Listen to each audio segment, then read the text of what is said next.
करते हैं, आपसे पूछता जाता हूँ, आप बताते जाना जो भी आपको पता है।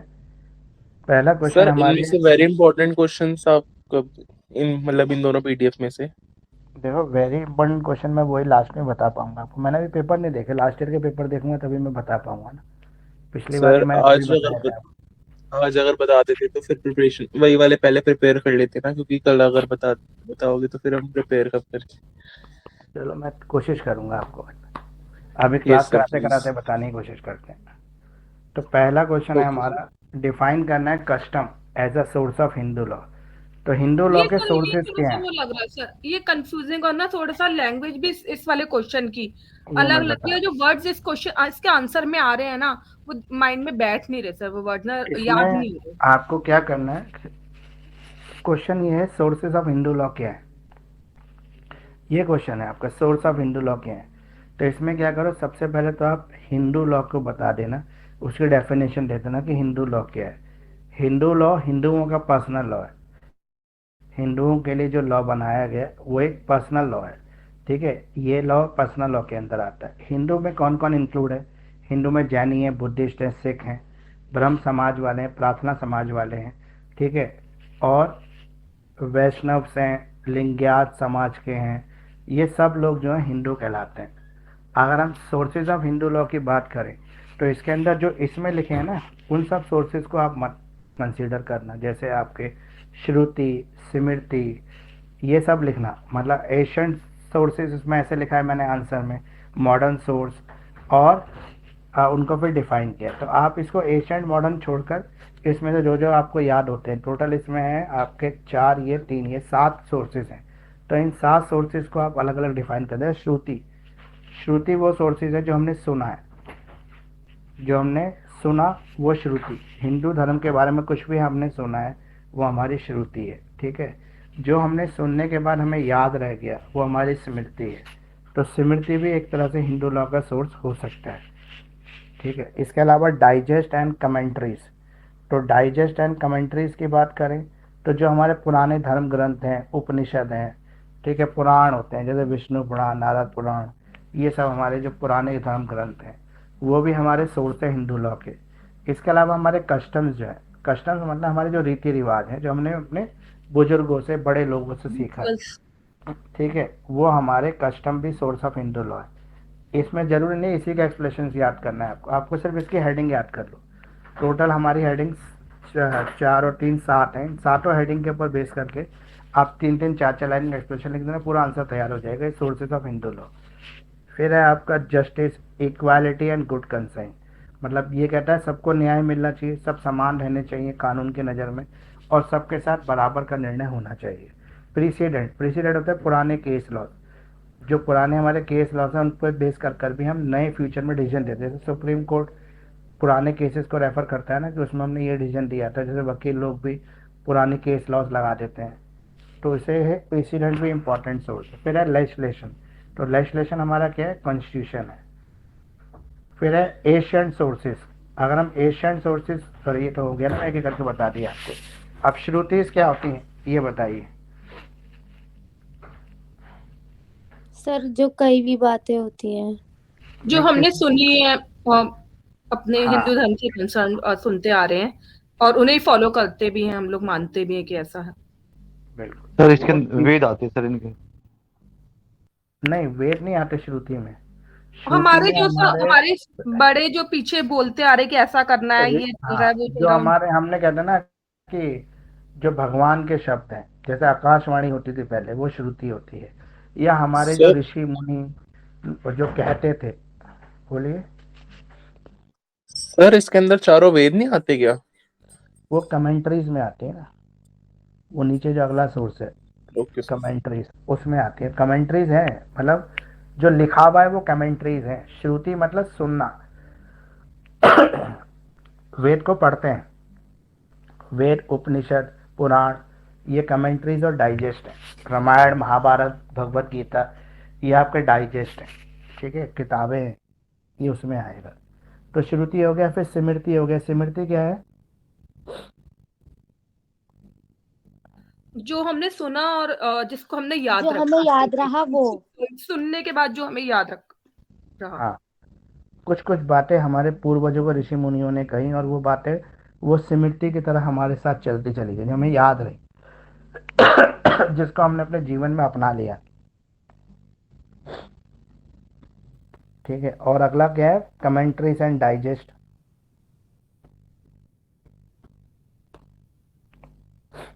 बताओ कमेंट्रीज और डाइजेस्ट क्या होती हैं? जो वेदों उपनिषद ये सारी जो होली बुक्स है उनमें जो ये लिखा चला पुराण रहा है, टाइप्स। हाँ, जो होली वेद बुक्स पुराण हो गए आपके, भगवत गीता वगैरह डाइजेस्ट हो गए, उपनिषद हो गए, पुराण हो गए, ये सब इसके अंदर आती है। अब हम अगर मॉडर्न सोर्सेस में आ जाएं तो जस्टिस, गुड कंसाइंस और इक्वालिटी, ये क्या है? और सर ये कस्टम्स तो रीति रिवाज वगैरह हो गए ना। हाँ, कस्टम हो गए जो हमारे रीति रिवाज है।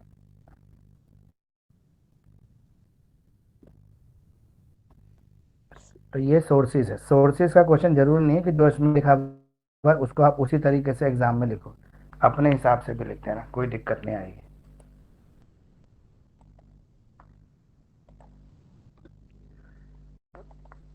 तो ये क्वेश्चन क्लियर है आपको, और फिर अगला क्वेश्चन पे चले जाते हैं इसको। सर मॉडर्न सोर्सेज वाला एक बार थोड़ा सा क्लियर कर दीजिए। मॉडर्न सोर्सेज में जस्टिस, इक्वालिटी, गुड कंसेंट, पहला तो सोर्स ही है। तो ये जो भी सोर्स कैसे कानून, हुआ सर, ये सोर्स कैसे हुआ, जस्टिस इक्विटी एंड मैं बता, जो भी कानून हम बना रहे हैं वो हमारा जस्टिस के ऊपर, न्याय के ऊपर आधारित होना चाहिए, सबको न्याय मिलना चाहिए। इक्वालिटी, समान होना चाहिए सबके लिए, उसके अंदर कोई भेदभाव, जाति आधारित या किसी और आधारित कोई भेदभाव नहीं होना चाहिए। और गुड कंसाइंस, सबके लिए एक जैसा न्याय हो, न्याय व्यवस्था सबके लिए एक जैसी हो, सुचारू चले, ये है। पर ये तो सर अब वो नहीं, सोर्स नहीं हुआ ना, सोर्स तो वही एंशियंट वे, ये तो हमने उसके ऊपर एक रिस्ट्रिक्शन लगा दी या कुछ रूल्स बना दिए हाँ, उनके। मतलब वही वही रिस्ट्रिक्शन ही हमारा सोर्स है, यही है इसका रिस्ट्रिक्शन। उसके अलावा प्रेसिडेंट, जो पुराने केस लॉज हैं जिसमें फैसले हुए, ठीक है, वो सब आ गया मॉडर्न सोर्सेस में। और एक और रह गया, वो क्या था, प्रेसिडेंट भी हो गया। लेजिस्लेशन, लेजिस्लेशन मतलब जो हमने संविधान में, पार्लियामेंट में जो लॉ पास किया, वो लेजिस्लेटिव लॉ है। जो हमारा हिंदू मैरिज एक्ट 1955 आया, हिंदू सक्सेशन एक्ट 1956 आया, हिंदू माइनॉरिटी गार्जियनशिप एक्ट आया 1956, ये सब ये लेजिस्लेशन एक्ट है जो हमने विधानसभा में पास कर दी है। अगला क्वेश्चन है various schools of Hindu law. तो ये various schools of Hindu law, इस क्वेश्चन का भी स्किप कर रहे हैं। इसमें सिर्फ हम इतना करेंगे, मिताक्षरा और दया भागा स्कूल, वो आज नहीं करेंगे, अगली क्लास में इसको आप पढ़ के आना, फिर हम पूछ लेंगे आपसे एक बार इसको, मिताक्षरा और दया भागा स्कूल को। अब है ये अगला question, what marriages are void marriages. Void marriages कौन सी होती हैं और what is the difference between void and voidable marriage. तो सबसे पहले आप बताओ कि वॉइड मैरिज कौन सी होती है। जो शुरुआत से ही नल एंड वॉइड होती है, जीरो मतलब फ्रॉम द शून्य। बिगनिंग। हाँ, स्टार्टिंग से जीरो है, शून्य है। अब शून्य कब होंगी स्टार्टिंग से? और जैसे चाइल्ड मैरिज हो गई। चाइल्ड मैरिज हो गई, ठीक है, बिल्कुल करेक्ट है। और बिगामी, बाईगैमी, बाईगैमी, ओके। बाईगैमी हो गया, एक से क्या ज्यादा प्रोनाउंस बीवियां। करते हैं सर इसको, बाईगैमी प्रोनाउंस करते हैं कि बिगामी? बाईगैमी, बाईगैमी का मतलब ये होता है कि आपकी पहले से बीवी है लेकिन आप बोल। दूसरी शादी कर रहे हैं, तो सेकंड बीवी जो है वो आपकी बीवी नहीं होगी, लीगली वेडेड वाइफ नहीं होगी, वो वाइड मैरिज हो जाएगी। और बताइए, और होता है जैसे इंटर कास्ट मैरिज कर रहे हैं आप, मतलब आपने पूरे हिंदू रीति रिवाज से शादी कर ली, मंत्र उच्चारण भी हुए, हवन अग्नि भी हुई, ठीक है, 7 फेरे भी हुए, कन्यादान भी हुआ, लेकिन बीवी जो है दूसरे धर्म की है, तो वो मैरिज भी वाइड मैरिज होगी। हिंदू मैरिज में क्लियर बोला गया है, हिंदू गर्ल और हिंदू बॉय, ठीक है, उसे स्पेशल मैरिज एक्ट में रजिस्ट्रेशन किया जाता है, जो इंटर कास्ट मैरिज होती है। और बस बताइए, तो होती है। और बताइए कौन सी शादी और शादी होती है, जैसे आपने मंदिर में जाके भगवान की मूर्ति के आगे, फिल्मों जैसे दिखाते, माला एक्सचेंज कर ली, मंगलसूत्र पहना दिया, मांग भर दी, वाइड मैरिज है, हिंदू धर्म उसको शादी नहीं मानता है, ठीक। जब तक कन्यादान ना हो तब तक शादी शादी नहीं होती है, ये भी एक परंपरा है हमारे हिंदू मैरिज एक्ट में। वो कन्यादान लड़की के माँ बाप को करना चाहिए, लेकिन कोई और भी रिश्तेदार कर सकता है उसका, लेकिन वो वाइड मैरिजेस में आ जाएगा, कन्यादान नहीं होगा। तो कन्यादान और 7 फेरे, दो परंपरा होनी पूरी जरूरी है। तो ये वाइड मैरिजेस हो गए। अब वाइडेबल मैरिज कौन सी होती है बताइए। सर जो पहले तो मतलब लीगल थी बट टाइम के साथ इलीगल हो गई। जैसे एक व्यक्ति के गांव में पहले से ही बीवी थी, उसने शहर में दूसरी शादी कर ली और उस वाइफ के साथ रह भी रहा है बढ़िया तरीके से और सबके सामने संस्कारों से शादी हुई। 3 साल बाद ये पता लगता है कि उसकी पहले से एक बीवी है जिसके 2 बच्चे भी हैं उसके गांव में, वो आ जाती है शहर या डिस्क्लोज हो जाता है, तब दूसरी शादी जो है वो वाइडेबल हो जाएगी। जब तक डिस्क्लोज नहीं होगा तब तक वो वैलिड रहेगी, लेकिन जैसे डिस्क्लोज होगा वैसे ही वो क्या हो जाएगी, वाइडेबल हो जाएगी। ओके, तो वाइडेबल मैरिज होती है जो पहले वैलिड होती है, बाद में किसी रीजन की वजह से जाके वो वाइडेबल हो जाती है। जैसे फॉर एग्जांपल आपकी शादी में एक आपने पंडित जी को बुलाया, उसने पूरे मंत्र उच्चारण के साथ आपकी शादी करा दी, थोड़े टाइम बाद पता लगा कि वो पंडित जी जो थे मुस्लिम थे और पंडित बन के मंदिर में छुपे हुए थे, इसलिए उन्होंने शादियां भी करा दी, तो जितनी शादी उन्होंने कराई होंगी सारी वाइडेबल हो जाएंगी।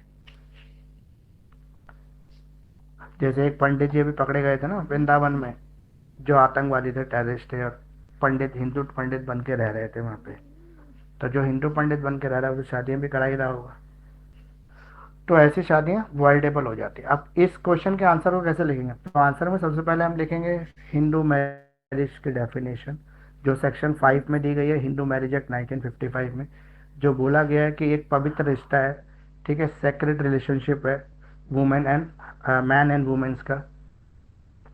इसके अलावा एक रिलीजियस है, रिलीजियस क्या है ये, रिलीजियस सैक्रामेंट है, पवित्र रिश्ता है और 7 जन्मों का रिश्ता है, संस्कारों का पवित्र बंधन है। ये हम लिख देंगे इसको, पूरी डेफिनेशन असाइनमेंट में लिखी हुई है, आपको नहीं आता तो देख लेना। फिर हम लिखेंगे टाइप ऑफ मैरिजेस, तो टाइप ऑफ मैरिजेस में हम लिखेंगे वैलिड मैरिज, वॉइड मैरिज और वॉइडेबल। 1 मिनट आप होल्ड करना, एक बच्चे का फोन आ रहा बार बार।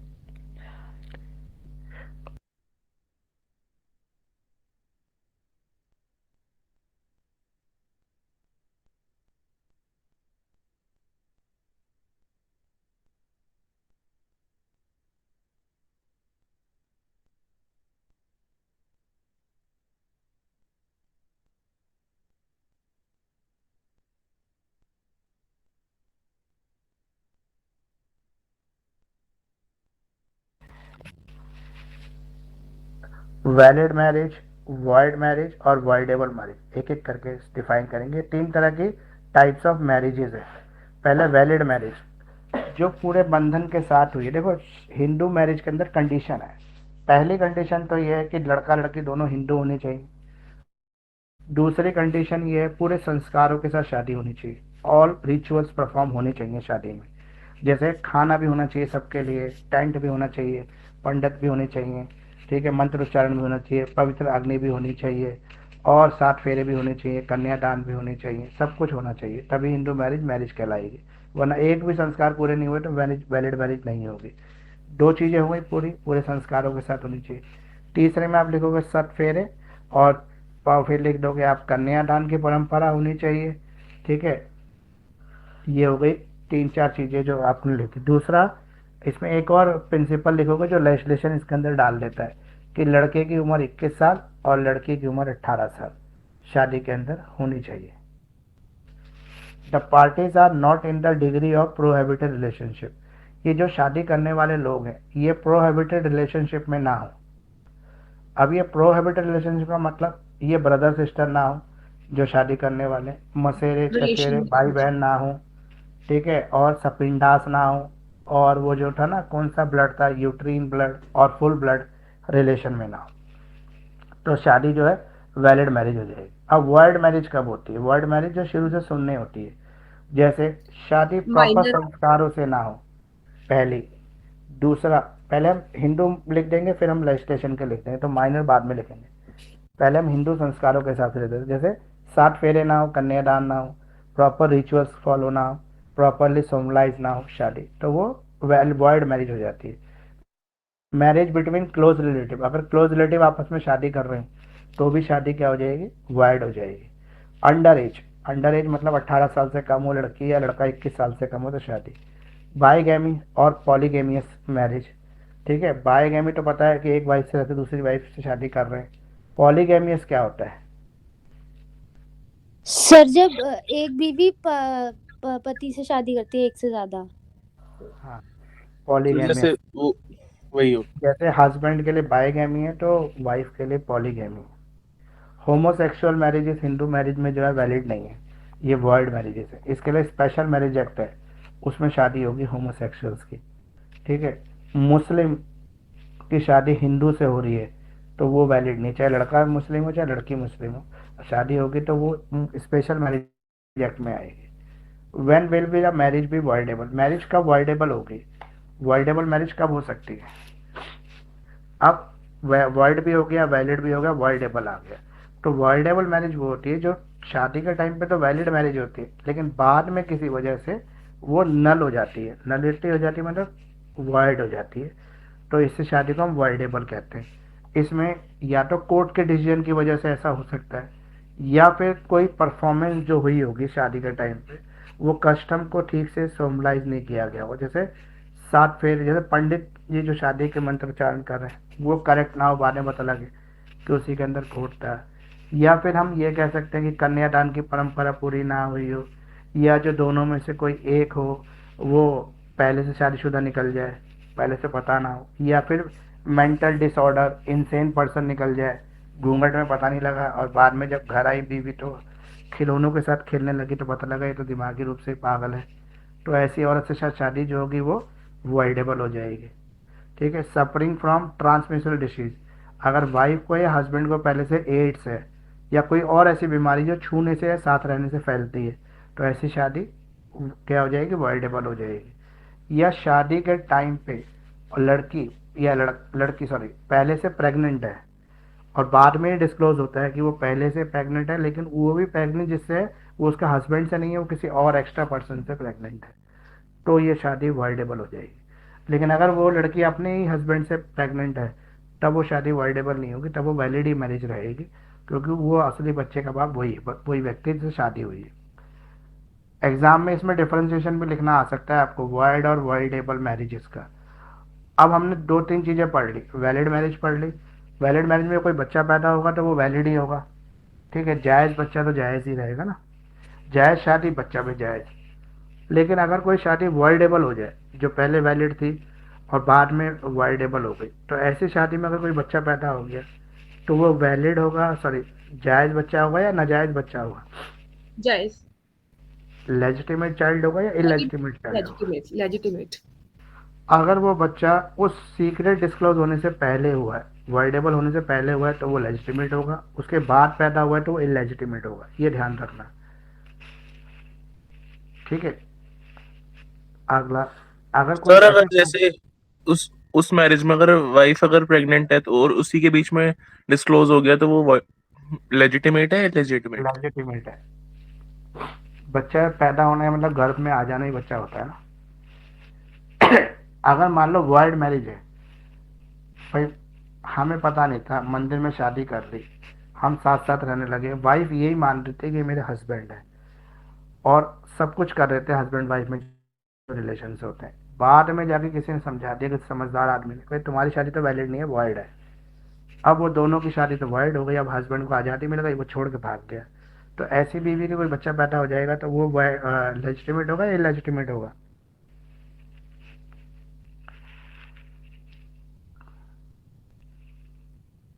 वो इलेजिटिमेट होगा कि लेजिटिमेट होगा? वो इलेजिटिमेट होगा क्योंकि वर्ल्ड मैरिजेस शुरू से ही शून्य है, जब शादी शुरू से ही शून्य है तो बच्चा कैसे लेजिटिमेट होगा, वो इलेजिटिमेट होगा ना। अब इलेजिटिमेट चाइल्ड की जिम्मेदारी किसकी होगी, मदर की या फादर की?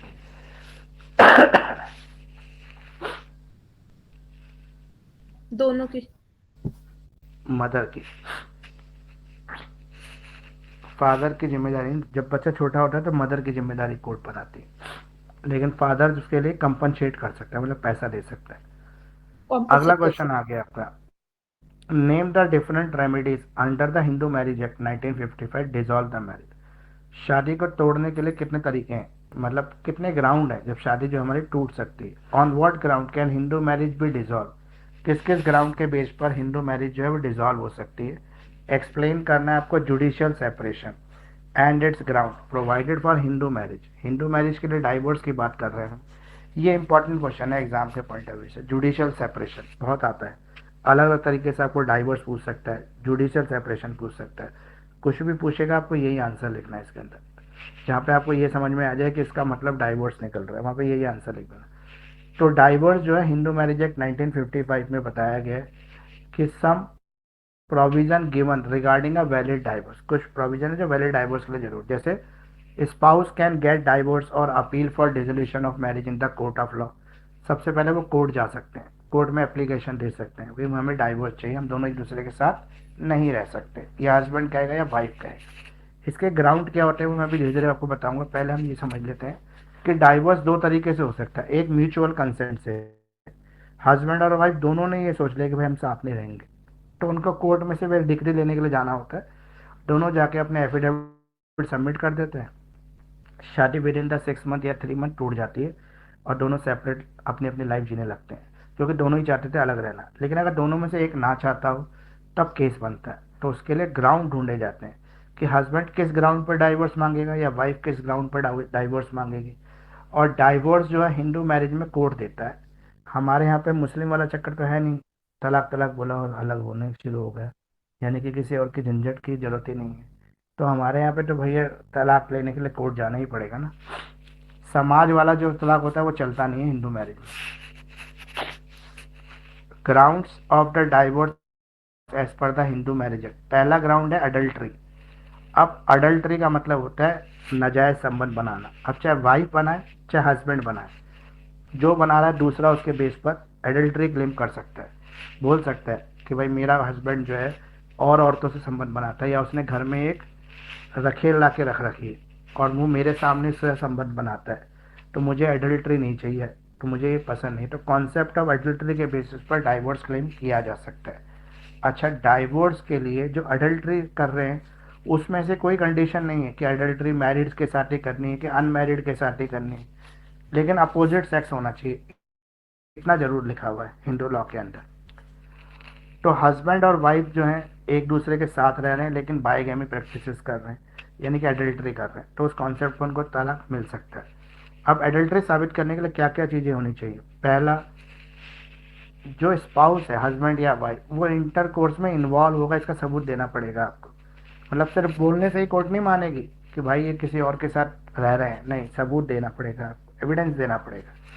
इंटरकोर्स शुड बी वॉलेंट्री और कंसेंसुअल, वो अपनी मर्जी से इंटरकोर्स कर रहे हो, हस्बैंड या वाइफ अपनी मर्जी से दूसरे के साथ रह रहे हो, सेक्सुअल रिलेशंस कर रहे हो, तभी। अगर उनको जबरदस्ती कराया जा रहा है सर पे बंदूक रख के तो नहीं चलेगा काम।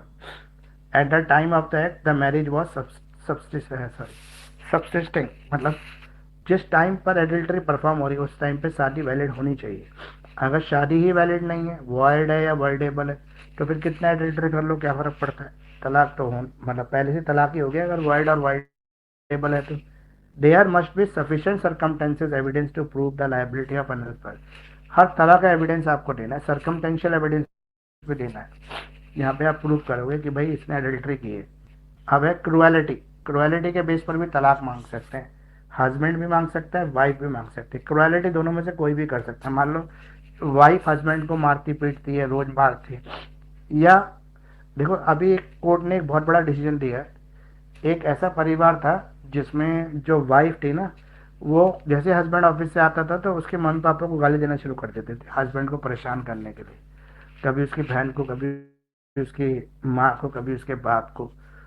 तो क्रुएलिटी का ये ग्राउंड अभी तक था नहीं, मतलब इस ग्राउंड को मान था कोर्ट ने, लेकिन अभी फिलहाल एक केस के अंदर कोर्ट ने इसको मेंटल क्रुएलिटी माना है कि एक वाइफ जो है वो हस्बैंड को परेशान इस तरीके से कर रही है कि उसकी माँ को, उसकी बहन को, उसके पापा को गालियाँ दे रही है या उनको भला बुरा कह रही है, मैं रोज कहती थी उसको परेशान करने का। उस ग्राउंड पर हस्बैंड ने तलाक मांग लिया, क्रुएलिटी बोला कि मेरे साथ मेंटल क्रुएलिटी हो रही है वाइफ के थ्रू। तो कोर्ट ने इस ग्राउंड को एक्सेप्ट किया और इस पर तलाक दे दिया। तो ये पहली बार ऐसा हुआ कि इस ग्राउंड पे तलाक मिला, लेकिन अब मिलने लगेगा आगे भी, जब एक बार हो गया तो इसे कहते हैं मेंटल क्रुएलिटी। एक फिजिकल क्रुएलिटी भी होती है, मार पिटाई करना, हस्बैंड रोज ऑफिस से आके वाइफ को मार रहा है, पीट रहा है, अननेसेसरी मार रहा है, जैसे ज़्यादा ओवर ड्रिंक करके आ रहा है, शराब पी के आ रहा है, पीटना शुरू कर दिया बिना गलती के, खाना खाया नहीं, खाने की थाली फेंक दी। तो ये सब चीज़ें क्रुएलिटी में आती हैं। ये ग्राउंड है जिस पे हस्बैंड भी तलाक मांग सकता है, वाइफ क्रुएलिटी कर रही है तो हस्बैंड मांग सकता है। एक अभी केस आया था जिसमें वाइफ ने नाखून बड़े कर रखे थे इसलिए कि वो हस्बैंड को नोच सके, तो इस ग्राउंड पर हस्बैंड ने तलाक मांगा, क्रुएलिटी बोला इसको, तो ये भी क्रुएलिटी में एक्सेप्ट हो गया कोर्ट में। ये तो पहले भी हो चुका है ये ग्राउंड। तो what is consider as mental cruelty? Mental cruelty जो है हस्बैंड भी परफॉर्म कर सकता है, वाइफ भी परफॉर्म कर सकती है। ह्यूमिलेटिंग, जैसे एक हस्बैंड ऐसा था, जब भी उसके घर में गेस्ट आते थे अपनी वाइफ की बेइज्जती करता था गेस्ट के सामने। इसको खाना बनाना नहीं आता, इसको कपड़े पहनना नहीं आता, इसको ये करना नहीं, इसको वो नहीं करना आता, हमेशा ह्यूमिलेट करता था। तो ह्यूमिलेट अपने फ्रेंड के आगे, अपनी फैमिली के आगे, अपने रिलेटिव के आगे, सब के आगे कर रहा था, जहाँ पर भी शादी में, प्रोग्राम फंक्शन में। तो ह्यूमिलेशन भी एक ग्राउंड है जिसके बेस पर तलाक मांगा जा सकता है कि मेरे तो इसके साथ रहना बड़ा मुश्किल है, ये मुझे ह्यूमिलेट करते रहते हैं। Undertaking termination of pregnancy without husband consent, अगर वाइफ अपने बच्चे को जो पेट में है उसको गिरा दे हस्बैंड की मर्जी के बिना, तो भी ये ग्राउंड बन सकता है तलाक का। मेकिंग फॉल्स एलिगेशन, झूठे आरोप लगाना, ठीक है। Denial for marital physical relationship without a valid person, wife या हस्बैंड दूसरे व्यक्ति से रिलेशन बना रहे हैं, ठीक है, कि ना किसी वैलिड रीजन के बिना। वाइफ हैविंग अफेयर, वाइफ का कोई अफेयर चल रहा हो, ये भी क्रुएलिटी है। वाइफ इमोरल लाइफ जी रही हो, मतलब वाइफ की जो संस्कृति है उसके अनुसार नहीं जी रही, वो क्लब जा रही है, नशा कर रही है और रोज ओवर ड्रिंक करके घर आती है, इस तरह की इमोरल लाइफ जी रही है। तो या उसके फ्रेंड्स के साथ घूमना फिरना, मतलब कोई गलत संबंध नहीं है के साथ, पर वो क्लब में पार्टी में बिजी है, तो भी हस्बैंड तलाक मांग सकते हैं। Consent demand for money, constant लगातार पैसे की डिमांड कर रहा है हस्बैंड वाइफ से, या वाइफ रोज हस्बैंड से पीछे पड़ जाती है। सैलरी मान लो हस्बैंड की 20,000 है और 40,000 रुपये खर्चा है वाइफ का, और रोज परेशान करती है हस्बैंड को, तो हस्बैंड बेचारा कहाँ से पैसे लाएगा? तो इस बेस पर भी वो क्रुएलिटी के केस में कर सकता है, ठीक है। Uncontrollable behaviour of wife, wife का कोई ऐसा बिहेवियर हो जो हस्बैंड के लिए अनकंट्रोलेबल हो, लेकिन हस्बैंड को प्रूव करना पड़ेगा ये कुछ ऐसा व्यवहार करती है। फॉर एग्जाम्पल मान लो कि एक अभी रिसेंट एक ऐसा केस आया था जिसके अंदर कोर्ट ने ये कहा कि मेरी वाइफ मुझे खाना ही नहीं देती, मतलब खाना ना देने को भी मेंटल क्रुएलिटी मान के, फिजिकल क्रुएलिटी मान के कोर्ट ने तलाक दे दिया कि ये मेरे लिए खाना ही नहीं परोसती है, खाना देती ही नहीं है, खाना बनाती ही नहीं है, आए दिन झगड़ा, आए दिन झगड़ा, आए दिन झगड़ा, और झगड़े की वजह से खाना बंद, तो खाना बंद तो तलाक हो गया। अब है ill treatment of husband parents and family, husband के पेरेंट के साथ गलत व्यवहार करना, हस्बैंड की फैमिली के साथ गलत व्यवहार करना, इस ग्राउंड पर भी हस्बैंड जो है तलाक मांग सकता है। What consider as mental cruelty against the wife by the husband, अब वाइफ कौन सी क्वालिटी है जो हस्बैंड करता है वाइफ के प्रति, जैसे फॉल्स एक्यूजेशंस ऑफ आइडेंटिटी, झूठे आरोप लगाना बीवी के ऊपर कि तुम्हारे और लोगों के साथ संबंध है, दहेज का मांग करना, ठीक है। इम्पोर्टेंसी ऑफ हस्बैंड, हमेशा ये कहना तुम मुझे इम्पोर्टेंस नहीं देती, तुम मेरे को कुछ नहीं समझती। फोर्स ऑफ अबॉर्ड द चाइल्ड, किसी बच्चे को गिराने की प्रेशर करना वाइफ के ऊपर।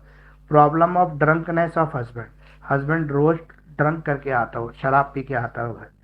अभी एक ऐसा भी केस आया था कोर्ट में जिसमें एक वाइफ का जो हस्बैंड था वो बहुत तेज खराटे मारता था सोते सोते, तो उसके बेस पर भी वाइफ ने तलाक मांग लिया कोर्ट में कि ये इतनी तेज खराटे मारते कि मैं सो ही नहीं पाती, पूरी रात जागती रहती हूँ, तो मुझे तो मतलब सिकनेस हो जाती है, क्योंकि सुबह ऑफिस भी जाना होता है, वाइफ और हस्बैंड दोनों जॉब करते थे, तो इस बेस पर उसने तलाक मांग लिया। तो कोर्ट ने इस बेस को भी एक्सेप्ट कर लिया कि भाई दिमागी शांति होनी जरूरी है, सुकून होना जरूरी है। हस्बैंड हैविंग अफेयर, हस्बैंड का कोई और अफेयर चल रहा हो, husband live immoral life, husband immoral life जी रहा है, मतलब जिस तरह से जीना चाहिए उस तरह से नहीं जी रहा है, जैसे क्लब जा रहा है, अपने दोस्तों को घर में बुला रहा है, रात रात पार्टी कर रहा है, वाइफ परेशान है, वो सब। या अनकंट्रोलेबल बिहेवियर हो, ह्यूमिलेट कर रहा हो वाइफ को अपनी फैमिली या फ्रेंड के सामने, ये हो गए ग्राउंड्स क्रुएलिटी के। अब है डिसर्शन, डिसर्शन क्या होता है? सर छोड़ देना। डिसर्शन का मतलब ये होता है भी तलाक नहीं हुआ है, लेकिन हस्बैंड या वाइफ एक दूसरे को छोड़ के अलग रह रहे हैं, और अलग रहते रहते जब 2 साल गुजर जाते हैं और 2 साल के अंदर उनके बीच में कोई भी सेक्सुअल रिलेशंस, कोई भी इंटीमेशंस नहीं होता है, मिलना भी हो रहा है लेकिन रिलेशंस कोई मेंटेन नहीं, मतलब बहुत कम मिलना हो रहा है, रियरली लेकिन मिल रहे हैं, कोई रिलेशन नहीं है, तो उस कंडीशन में डिसर्शन के ग्राउंड पर हस्बैंड भी तलाक मांग सकता है, वाइफ भी तलाक मांग सकती है। तो permanent abandonment of other spouse, permanently अलग रह रहे हो, ये नहीं है कि दिन भर तो हस्बैंड बाहर रहता है, रात को आ जाता है, या रात भर बाहर रहता है, दिन में आ जाता है, तो वो डिसर्शन नहीं कहलाएगा। Rejection of obligation of marriage, wife या हस्बैंड अपने शादीशुदा संबंधों को पूरा करने से मना कर दे तो भी ग्राउंड बनता है डिसर्शन का। विदाउट एनी रीजनेबल जस्टिफिकेशन, बिना किसी उचित कारण के वाइफ या हस्बैंड अलग रह रहे हैं। No consent of another spouse, एक दूसरे की मर्जी के बिना वो अलग रह रहे हैं, मतलब ये एक तो मर्जी से अलग रह रहे हैं कि दोनों ने डिसाइड कर लिया कि जब हम अलग ही रहेंगे, साथ रहेंगे ही नहीं, लेकिन आप वाइफ हस्बैंड बने रहेंगे समाज में, तो वो तलाक नहीं है, वो ग्राउंड नहीं बनेगा। लेकिन अगर दोनों की कंसेंट नहीं है, जबरदस्ती एक दूसरे से अलग रह रहे हैं, तब इसी में डिसर्जन का एक इंपॉर्टेंट केस है जो क्वेश्चन में ही पूछ लेता है, विपिन चंद्र जय सिंह भाई शाह वर्सेस प्रभावती। इस केस के अंदर रिस्पोंडेंट जो था live the house with the intention to abandon his wife, वो एक ही घर में रह रहे हैं लेकिन अलग अलग रहते थे। Later the wife approach the court, बाद में वाइफ कोर्ट चली गई, but the defendant prove that even though he left the house with the intention to desert but he try to come back, he was prevented from doing so by the petitioner. उसने बोला कि पहले वो जरूर अपनी wife को छोड़ के चला गया था, उसकी ये पूरी इच्छा थी कि वो वाइफ को छोड़ देगा, लेकिन फिर उसको ऐसा लगा अपनी गलती रियलाइज हुई, वापस आने की कोशिश करता है, लेकिन वाइफ उसको वापस आने नहीं देती। तो इस केस में डिसर्जन जो है डिफेंड है, मतलब लायबल फॉर डिसर्जन। तो इसलिए उन कोर्ट ने बोला कि अगर वो आना चाहता तो तुम नहीं आने दे रही थी, तब तो ये कोई डिसर्जन का ग्राउंड बनता नहीं। तो कोर्ट ने इस पर तलाक देने से मना कर दिया। कन्वर्जन, कन्वर्जन भी एक तलाक का ग्राउंड है। कन्वर्जन में कैसे तलाक मांग सकते हैं, जब रिलीजन चेंज कर ले, मान लो हिंदू वाइफ हिंदू हस्बैंड शादी हुई, हस्बैंड को पता नहीं एक दिन क्या हुआ वो क्रिश्चियन बन गए, वाइफ अभी भी हिंदू है, तो अब वाइफ की मर्जी है वो अपने क्रिश्चियन हस्बैंड के साथ रहे या ना रहे। अगर वो नहीं रहना चाहती तो सिंपल तलाक मिल जाएगा उसको फटाफट। क्यों, क्योंकि कन्वर्जन के बेस पर उसने शादी हिंदू से की थी, वो खुद हिंदू है और चाहती है हिंदू रहना, तो वो नहीं रहेगी। या वाइफ अपना धर्म चेंज कर ले, वाइफ मुस्लिम बन जाए, तो भी इंसैनिटी। इसका एग्जाम्पल हो सकता है जैसे धर्मेंद्र ने शादी की थी हेमा मालिनी से, तो मुस्लिम धर्म अपना लिया था, तो उसकी जो पहली वाइफ थी सनी देओल और बॉबी देओल की माँ, वो चाहती तो इस ग्राउंड पे तलाक मांग लेती धर्मेंद्र से, लेकिन वो तलाक मांगा नहीं। इंसैनिटी, इंसैनिटी का मतलब होता है दिमागी रूप से अनसाउंड माइंड होना, पागल होना, लुनेटिक होना, दौरे पड़ना, ये सब चीज़ें इंसैनिटी। इंसैनिटी को प्रूव करना पड़ेगा कोर्ट में, तभी इसका ग्राउंड मिलेगा। लेप्रोस्पेसी, लेप्रोस्पेसी मतलब इन्फेक्शियस डिसीज है, आपको छूने से, टच करने से, साथ रहने से कोई भी ऐसी डिसीज जो दूसरे में फैल सकती हो वो। वनरेबल डिसीज, वनरेबल डिसीज मतलब कम्युनिकेबल डिसीज है आपको, जैसे सेक्सुअली ट्रांसमिटेड डिसीज जिसमें आपको एड्स वगैरह आ जाता है, ये सब।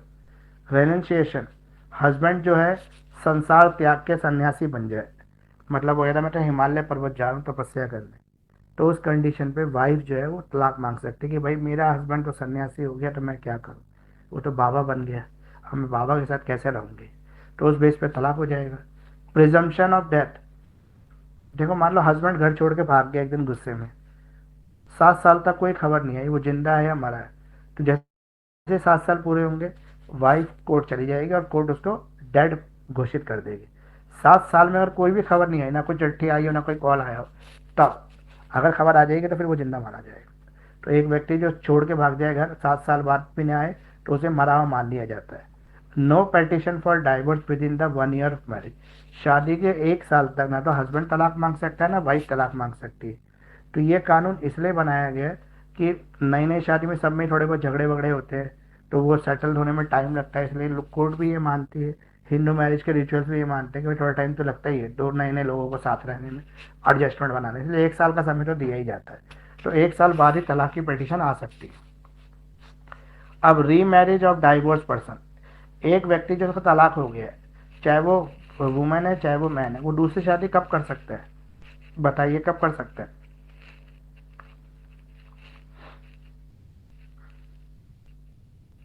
जब तलाक की डिक्री आ जाएगी, डिवोर्स जब हो, तलाक की डिक्री आ जाएगी, कोर्ट डिक्री दे देगा।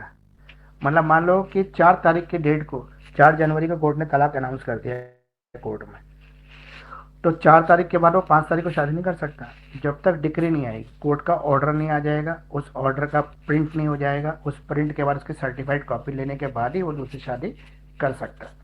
तो डिक्री आने तक दूसरी शादी करना अलाउड नहीं है। मान लो किसी का डाइवोर्स केस चल रहा है कोर्ट में, वो जाए मैं ये डाइवोर्स केस चल रहा है मैं तो शादी कर लूँगा दूसरी, नहीं होगा ऐसा। अब इसी का एक क्वेश्चन और है, डिसर्जन को करना है कि as a good ground for construct वो क्या कहते हैं उसको, डाइवोर्स। जो अलग रह रहे हैं 2 साल तक, हस्बैंड वाइफ जो अलग रह रहे हैं 2 साल तक कोई रिलेशंस नहीं है उनके बीच में, तो क्या वो एक अच्छा ग्राउंड है तलाक का? तो विपिन चंद्रा वर्सेस प्रभावती का केस जो था मैंने ऊपर आपको बता ही दिया, इस केस को कैसे डिसर्जन ग्राउंड पर फिट करके इसमें तलाक नहीं दिया। तो इसमें तलाक इसलिए नहीं दिया क्योंकि हस्बैंड चाहे तो था उसकी वाइफ को छोड़कर, लेकिन वो आना चाहता था वापस, लेकिन वाइफ ने उसको आने नहीं दिया। तो आने नहीं दिया तो इस केस में कोर्ट ने बोला कि भाई आपने तो खुद ही नहीं आने दिया उसको, तो हम कैसे कहते हैं कि ये डिसर्जन था, वो तो आना चाहता था लेकिन आप नहीं आने दे रही थी। ठीक है। अब है factum of separation of one spouse from another. सबसे पहले फैक्ट चेक किए जाते हैं कि दोनों का अलग रहते रहते कितना टाइम हो गया है, फिर वो अपनी कंसेंट से अलग रह रहे हैं या विदाउट कंसेंट रह रहे हैं। फिर है एनिमस डिसेंडिंग, यानी कि इंटेंशन टू डेजर्ट परमानेंटली।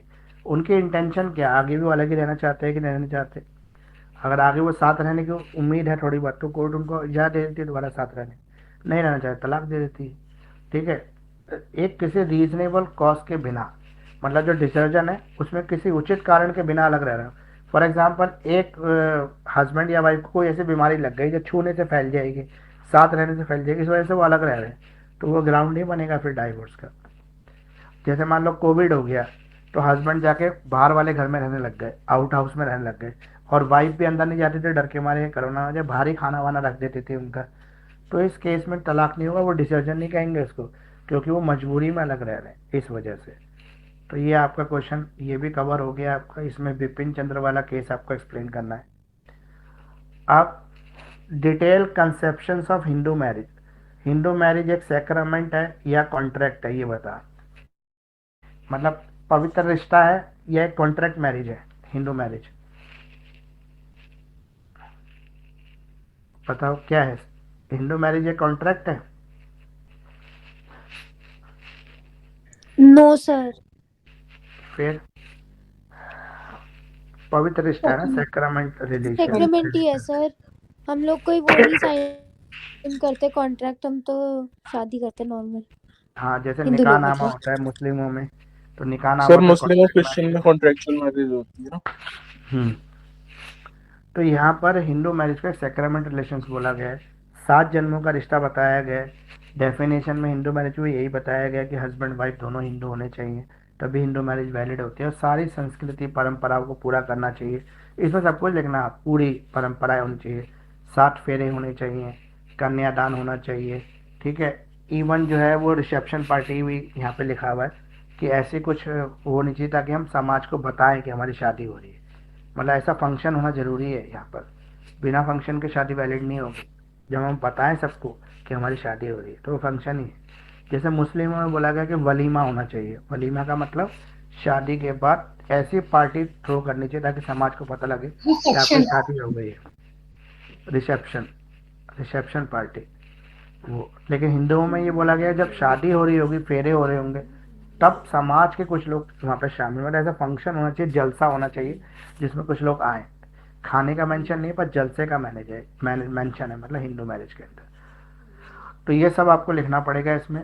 फिर आपको एक चीज़ और लिखनी पड़ेगी, सेक्शन 5 जो हिंदू मैरिज की वैलिडिटी को बताता है, उसमें कुछ कंडीशंस हैं। Condition for Hindu marriage, Hindu marriage के लिए कुछ कंडीशन है, जैसे दोनों पार्टियां जो होती चाहिए वो शादी के टाइम पे माइनर ना हो। ठीक है। माइनर ना हो का मतलब है वो मेजर हो, लड़का 21 साल हो लड़की 18 साल हो, दोनों हिंदू ही होनी चाहिए, ये भी ज़रूरी है। दोनों अपनी कंसेंट देने चाहिए, मतलब दोनों मर्जी से शादी कर रहे हो, ये नहीं है कि माँ बाप ने ज़बरदस्ती मंडप पे बैठा दिया लड़की को, तुझे शादी करनी ही पड़ेगी, नहीं करेगी तो फिर देख ले हम मर जाएंगे, ऐसी धमकी दे दी, तो वो सब शादी वैलिड नहीं होगी। ठीक है। इसके अलावा पूरे जो संस्कार है वो होने चाहिए। तीसरा, प्रोहिबिटेड रिलेशनशिप नहीं होना चाहिए, जैसे कज़न सिस्टर ब्रदर नहीं होने चाहिए, यूनिटरी और फुल ब्लड रिलेशन नहीं होने चाहिए, सपिंडा रिलेशंस नहीं होने चाहिए। इस तरह से जो पार्टीज़ हैं वो मतलब क्या कहते हैं उसको, जो भी कंसेंट है वैलिड मैरिज के लिए सारे पूरे होने चाहिए। अब सेक्शन 7 जो है हिंदू मैरिज एक्ट का, वो कहता है सेरेमनी शादी से जुड़ी हुई कुछ सेरेमनीज हैं, उनको पूरा करना चाहिए। तो ये सेरेमनीज कौन सी है मैंने आपको बता दी है। कहते हैं कस्टमरी राइट्स है, सेरेमनीज है जो पार्टी के साथ जो शादी के साथ जुड़ी हुई हैं। जैसे सब सप्तपदी, सप्तपदी मतलब 7 फेरे जो लड़का लड़की को लेने पड़ेंगे।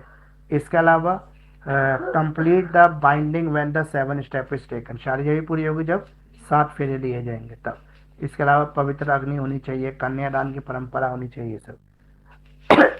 अब क्या हिंदू मैरिज को एक कॉन्ट्रैक्ट मैरिज बोल सकते हैं? तो नहीं, हिंदू मैरिज एक कॉन्ट्रैक्ट मैरिज नहीं है, ये कॉन्ट्रैक्ट में सेक्रामेंटल मैरिज है, जहाँ पे कॉन्सेप्ट है कि हस्बैंड और वाइफ जो है ह्यूमन, और जो मैन और वुमेन है उनका 7 जन्मों का रिश्ता है, रिलेशनशिप ऑफ 7 लाइफ। ठीक है, जो 7 जन्मों का रिश्ता है, जो दोनों की फ्री कंसेंट से जुड़ता है, और दोनों शादी इसलिए करते हैं कि उनको हिंदू समाज को आगे बढ़ाना, हिंदू संस्कृति को प्रिजर्व करना, इसलिए शादी की जाती है। अब है what are the general provision. General provision क्या है? Succession under the Hindu succession act. अब हिंदू मैरिज तो आपका पूरा कंप्लीट हो गया, अब आ गया सक्सेशन। सक्सेशन किसे कहते हैं? वारिस, कौन किसका वारिस है। तो जनरल रूल क्या है सक्सेशन ऑफ प्रॉपर्टी के? हिंदुओं में प्रॉपर्टी का सक्सेशन कैसे होता है? तो अगर हम हिंदुओं में प्रॉपर्टी के सक्सेशन की बात कर रहे हैं, तो यहाँ पे एक परंपरा है हमारे यहाँ पे मिताक्षरा और दयाभागा, जहाँ पे ये बोलते हैं कि जो फैमिली, जॉइंट फैमिली में जो भी लोग रह रहे हैं, उसकी जो भी प्रॉपर्टी है जॉइंट फैमिली, उसके सभी मेंबर हैं। इवन जो बच्चा भी पैदा हुआ है नहीं है माँ के गर्भ में, वो भी पैदा होने से पहले ही उस प्रॉपर्टी का हिस्सेदार है, अपनी जॉइंट फैमिली प्रॉपर्टी का। इसके अलावा हम कहें मुस्लिमों में अलग रूल है, यहाँ पर जो है लड़कियों के पास कोई प्रॉपर्टी राइट नहीं होता। हिंदुओं में जो है अभी रिसेंट जो एक्ट पास हुआ है 2005 के बाद, लड़कियों के पास भी प्रॉपर्टी राइट आ गया। अब लड़कियां भी अपने पेरेंट्स की प्रॉपर्टी में हिस्सा मांग सकती हैं। 2005 से पहले जो था लड़कियों के पास ये अधिकार था नहीं कि वो अपने पेरेंट्स की प्रॉपर्टी में हिस्सा मांग सके। ठीक है, अब लीगल हायर कौन होता है, किसका लीगल हायर कौन है, ये कैसे डिसाइड करेंगे? तो लीगल हायर के लिए हमारे क्लास ऑफ हायर्स है, क्लास 1, क्लास 2, क्लास 3, जो आपको पता होनी चाहिए तीनों हायर्स कौन है। सबसे पहले जैसे फॉर एग्जांपल फादर की डेथ होगी, तो सबसे पहले जो लीगल हायर होंगे उनकी विडो प्लस उनके बच्चे। बच्चों में पहले लड़के ही थे, अब लड़कियां भी आ गई। पहले लड़के ही थे 2005 से पहले, अब लड़कियां भी हैं। तो सभी इक्वल पार्टनर्स होंगे। वाइफ प्लस जो बच्चे हैं वो इक्वल शेयर के पार्टनर्स हैं। इसमें ना तो वाइफ के पास मेजर शेयर है ना बच्चों के पास मेजर शेयर है, सबके पास इक्वल शेयर है। तो ये प्रॉपर जो है ना इसका सिस्टम है। अगर कोई बच्चा एडॉप्टेड सन है, मतलब गोद लिया हुआ बच्चा है, तो क्या उस बच्चे का प्रॉपर्टी पे राइट होगा? तो यस होगा, अगर उसको अकॉर्डिंग टू लॉ अडॉप्ट किया गया। अगर अकॉर्डिंग टू लॉ अडॉप्ट नहीं किया गया तो कोई राइट नहीं होगा उसका। मतलब किसी व्यक्ति ने सिर्फ ये घोषणा कर दी कि मैं इस बच्चे को गोद दे रहा हूँ, लेकिन उस बच्चे को ऑफिशियली उसने अडॉप्शन एक्ट के अंदर गोद लेने के पेपर नहीं बनाया या गोद नहीं लिया, तो वो बच्चा उसका अडॉप्टेड सन नहीं माना जाएगा। ठीक है, अब इसमें एग्नेट और कॉग्नेट रिलेशनशिप होते हैं जिसमें प्रॉपर्टी को बांटी जाती है।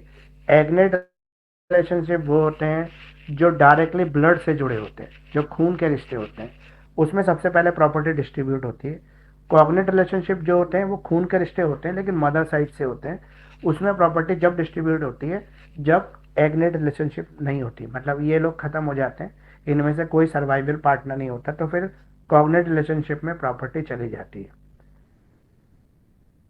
अब है सक्सेशन ऑफ प्रॉपर्टी। प्रॉपर्टी के सक्सेशन की बात करें तो सक्सेशन लॉ है हमारे यहाँ पर, जो लीगल प्रिंसिपल्स बताता है किस तरह से प्रॉपर्टी को डिस्ट्रीब्यूट करना है, जिसमें एग्नेट और कॉग्नेट वाली मैंने आपको बता ही दिया। अब टेस्टिमेंट्री सक्सेशन। सर एक बार एग्नेट और कॉग्नेट दोबारा बता दीजिए। एग्नेट तो डायरेक्ट ब्लड रिलेशनशिप में, जैसे फादर के जो रिलेशनशिप से जो ब्लड खून का रिश्ता पापा के साइड से वो एग्नेट है, जो मदर के साइड से खून का रिश्ता है वो कॉग्नेट है। जैसे मदर के साइड में बोलेंगे तो मामा, मामा नाना, नानी नहीं ना मामी भी नहीं, मामा नाना, वो होंगे मदर के साइड से खून के रिश्ते में। और फादर के साइड से चाचा, ठीक है, और कौन हो गए, भुआ, ये फादर की साइड से खून के रिश्ते में। ओके। अब है टेस्टिमेटरी सक्सेशन। टेस्टिमेटरी मतलब वसीयत के थ्रू, मरने वाले ने, हिंदू व्यक्ति ने पहले से अपनी वसीयत लिख दी कि मेरे मरने के बाद मेरी प्रॉपर्टी किसी बेटे को नहीं मिलेगी, सारी वाइफ को जाएगी, तो उसकी प्रॉपर्टी सारी प्रॉपर्टी वाइफ के पास चली जाएगी, या फिर ना वाइफ को मिलेगी ना बेटे को मिलेगी, मैं एक संस्था को दे रहा हूँ, गरीब बच्चों को, अनाथ बच्चों को दे रहा हूँ, अनाथ बच्चों को चली जाएगी। अगर उसकी खुद की अन प्रॉपर्टी है, अगर वो एंसेस्ट्रल प्रॉपर्टी है, पूर्वजों की प्रॉपर्टी है, तब वो वसीयत के थ्रू उसको ट्रांसफर नहीं कर सकता, तब वो उसी तरह से डिस्ट्रीब्यूट होगी जैसे हिंदू लॉ कहता है। अगर उसकी अपनी हार्ड अर्न प्रॉपर्टी है, जिसने अपनी मेहनत की कमाई से कमाई, तो कर सकता है। अब है इन स्टेट सक्सेशन। इन स्टेट सक्सेशन का मतलब है वो व्यक्ति जो कानून की नज़र में वारिस है, जिसे कानून वारिस कहता है। तो कानून की नज़र में वारिस वही है जैसे हस्बैंड के बाद उसकी वाइफ और उसके बच्चे, ये उसके वाइफ है। अब जो क्लासिफिकेशन ऑफ हायर है वो 3 श्रेणी में बांटा हुआ है। क्लास 1 हायर, जिसमें बच्चे आते हैं, लड़की आती है, विधवा आती है, विद मदर आती है उसकी, सन प्रोसीड सन आता है, मतलब सबसे पहले प्रॉपर्टी जाएगी सन को, सन के बाद डॉटर, सन नहीं है तो डॉटर, डॉटर नहीं है तो विडो, विडो नहीं है तो मदर, मदर किसकी, जो व्यक्ति मर रहा है उसकी मदर, फिर उसका बेटा, son of a predeceased son, मतलब मरे हुए व्यक्ति के बेटे का बेटा, मतलब उसका बेटा जिंदा नहीं है, उसका पोता है, तो पोता ले लेगा प्रॉपर्टी को। तो ये क्लास 1 हायर, बहुत सारे लिखे हैं इसके अंदर, 19 हैं। फिर क्लास 2 हायर, ये भी होते हैं, जैसे बेटे की डेथ हो गई तो उसका फादर, या सन्स डॉटर सन, बेटी का बेटा, सन्स डॉटर डॉटर, बेटी की बेटी, नहीं बेटे की बेटी, ये। और क्लास 3 हायर में एग्नेट आते हैं। एग्नेट में जो मदर साइड से रिलेशंस होते हैं वो आ जाते हैं इसके अंदर। इसके अलावा जो सौतेले भाई बहन होते हैं वो सब एग्नेट में आ जाते हैं। जैसे मदर, मान लो कि फादर अलग अलग है लेकिन मदर कॉमन है, तो वो एग्नेट में चले जाएंगे। लेकिन अगर मदर अलग अलग है और फादर कॉमन है तो वो कॉग्निट रिलेशनशिप में जाए, मतलब फादर एक ही है लेकिन मदर, जैसे पहली बीवी का बच्चा और दूसरी बीवी का बच्चा, वो आपस में रियल ब्रदर कहलाएंगे, कॉग्निट रिलेशन में कहलाएंगे, सॉरी एग्नेट रिलेशन में कहलाएंगे, क्योंकि उनके फादर सेम है। लेकिन अगर मान लो कि पहली बीवी का पहले पति से कोई बच्चा है और दूसरे पति से एक बच्चा है, तो वो कॉग्नेट हो गए। कॉग्नेट इसलिए होगा क्योंकि डायरेक्ट रिलेशन में नहीं है ब्लड में, लेकिन मदर एक होने की वजह से एक है। अब है rule of succession of the male, किसी भी मेल की प्रॉपर्टी है उसको कैसे बांटेंगे, तो पहले क्लास 1 हायर को जाएगी, क्लास 1 हायर के बाद क्लास 2 हायर को जाएगी, फिर क्लास 3 हायर को जाएगी, फिर क्लास 4 हायर को चली जाएगी। और अगर फीमेल की प्रॉपर्टी है, फीमेल की प्रॉपर्टी पर अलग से क्वेश्चन आता है आपको एग्जाम में कि distribution of the female property, female की प्रॉपर्टी को आप कैसे डिस्ट्रीब्यूट करेंगे, ये अलग से क्वेश्चन आता है आपका। तो जो भी फीमेल की प्रॉपर्टी होगी सबसे पहला अधिकार उसके बेटे का, बेटी का और हस्बैंड का होगा, मतलब बेटा, बेटी और हस्बैंड, इनमें से अगर कोई भी जिंदा नहीं है तो फिर जो हस्बैंड के हायर्स हैं, जैसे हस्बैंड के भाई भाई जो है उनको मिल जाएगी। वो भी अगर जिंदा नहीं है तो मदर और फादर को मिल जाएगी। मदर फादर भी जिंदा नहीं है तो मदर फादर के जो हायर्स हैं, यानी कि जो उसके भाई बहन हैं, उनको मिल जाएगी। वो जिंदा नहीं है तो हायर्स ऑफ मदर्स को मिल जाएगी। इस तरह से ये प्रॉपर्टी डिस्ट्रीब्यूट हो जाएगी। तो ये आपका कंप्लीट हुआ। ठीक है, अब इसमें एक क्वेश्चन है नोशनल पार्टीशन, ये मैं आपको अगली क्लास में बता दूंगा, नोशनल पार्टीशन। सर ये जो सक्सेशन आपने बताया फीमेल का, ये 5 नंबर क्वेश्चन में आता है, बड़े में आता है? ये आता है 10 नंबर में। तो 10 ये नंबर भी कितना बहुत अगले है थोड़ा सा? अभी हाँ इतना ही है, वैसे इसका कंटेंट तो इतना ही है, इसको आपको खुद ही बढ़ाना पड़ेगा।